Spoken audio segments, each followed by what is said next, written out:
Olá, jovens! Vamos resolver mais uma questão da lista 5. Questão 3, questão adaptada da Cesgranrie. A questão cita duas partículas, 1 e 2, situadas na mesma vertical. A partícula 1 a uma altura H1 do solo, a partícula 2 a uma altura H2, de tal maneira que H1 é 4 vezes maior que H2. Elas são lançadas horizontalmente, então a velocidade inicial delas é na horizontal, e atingem o solo em um mesmo ponto P, como mostra na figura.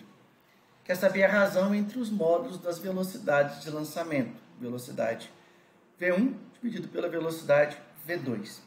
Quando ele fala que tem o mesmo alcance, chega num ponto P que é igual para os dois, quer dizer que o alcance do lançamento 1 é igual ao alcance do lançamento 2.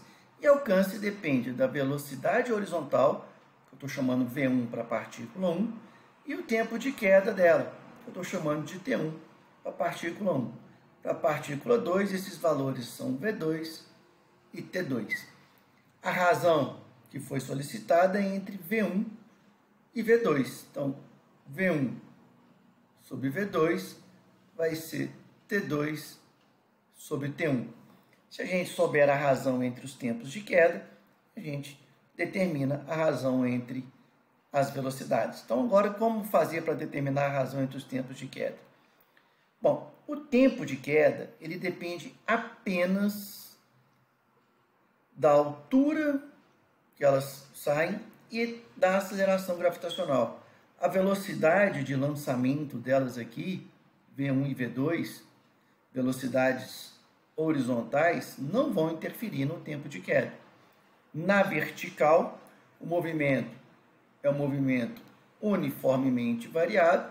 A função horária da posição, S igual a S0 mais V0t, mais meio de AT ao quadrado. A função horária da posição para o movimento na vertical. A velocidade inicial na vertical é 0 e o valor da aceleração é o g.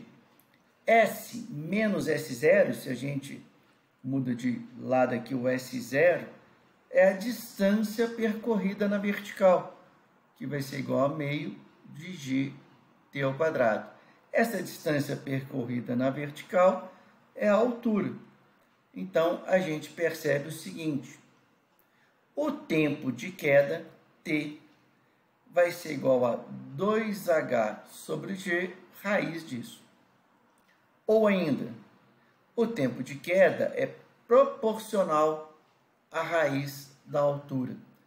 Então, a gente tem que, quanto mais alto, mais tempo leva para cair. E esse tempo, ele aumenta na proporção da raiz da altura. Então, se a altura é 4 vezes maior, a altura H1, 4 vezes maior que a altura H2, significa que o tempo de queda T1 vai ser o dobro do tempo de queda T2. Então, a gente pode escrever isso aqui. Vamos escrever, ó. O tempo de queda 1 vai ser o dobro de tempo de queda 2, porque a altura 1 é 4 vezes maior. Se a altura 1 fosse 9 vezes maior, o tempo de queda seria raiz de 9, 3 vezes maior, certo? Então, sempre nessa proporção com a raiz. Se fosse uma altura 100 vezes maior, seria um tempo 10 vezes maior e por aí vai. Daqui a gente consegue calcular o T2 sobre T1, que aparece na razão entre as velocidades. T2 sobre T1 vai dar meio. Substituindo aqui embaixo, né, a gente tem então que o V1 sobre V2 vai ser igual a meio. A resposta, então, lá seria a letra B. Bom, eu fiz aqui considerando essa relação entre T e H, sendo uma proporcional à raiz da outra. Mas se você quiser fazer cálculos, né, vamos calcular o tempo de queda T2, que é a menor altura, seria 2H2 sobre G. Esse é o tempo de queda T2. Qual é o tempo de queda T1? 2H1 sobre G, raiz disso.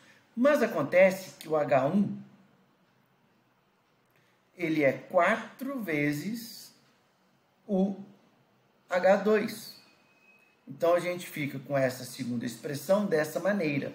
E a gente tem aqui, ó, dentro da raiz, um 4. Raiz de 4 é 2. Então, a gente pode só colocar esse 4 para fora da raiz e a gente chega aqui, o T1 vai ser igual a 2 raiz de 2H2 sobre G. Esse termo dentro da raiz, olha aqui, ó, é o T2. Então, o T1, se você quiser fazer por cálculos, é 2T2, como a gente já tinha descoberto aqui antes, só analisando a proporção.